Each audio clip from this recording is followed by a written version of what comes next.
Kasih. Kata kasih identik dengan orang Kristen. Tentu saja, karena perintah Tuhan yang terutama adalah tentang kasih. Mengasihi Allah dan mengasihi sesama. Tapi, apa arti kasih? Alkitab memang tidak mendefinisikan kata kasih secara khusus. Tapi Alkitab menunjukkan seperti apa itu kasih. Salah satunya adalah di 1 Korintus pasal 13 ayat yang keempat sampai ke-8.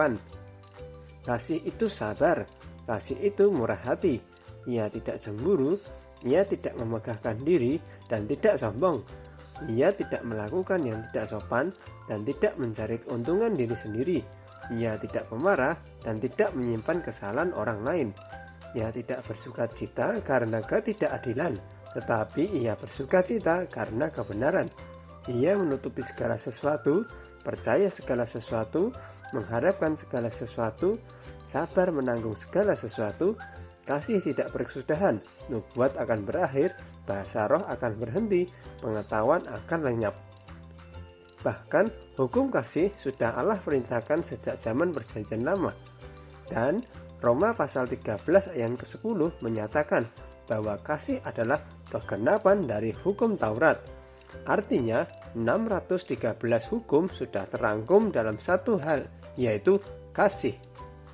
Dalam bahasa Yunani, kata kasih dibedakan menjadi 3, yaitu agape, philia, dan eros. Kasih eros dikenal sebagai kasih yang memiliki konotasi negatif, karena kasih eros bermakna kasih seksual atau gairah yang membangkitkan libido. Karena itu, dalam perjanjian baru tidak ditemukan kata Yunani kasih eros. Dan berikutnya adalah kasih philia. Kasih jenis ini adalah kasih sayang yang melibatkan emosi dan hati, seperti kasih kita kepada keluarga, sahabat, ataupun teman. Kasih ini muncul ketika kita ingin melakukan perbuatan yang baik terhadap orang yang kita kasihi.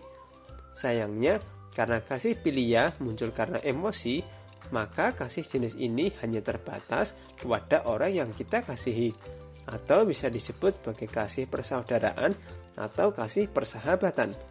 Sedangkan kasih jenis terakhir adalah kasih agape.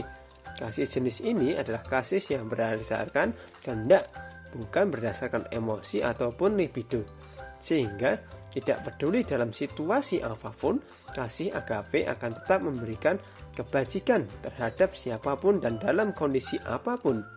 Kasih inilah yang telah Bapa berikan kepada kita. Tuhan Yesus benar-benar mempraktikkan kasih agape, walaupun dia ditinggal, disangkal, dan dikhianati oleh murid-muridnya.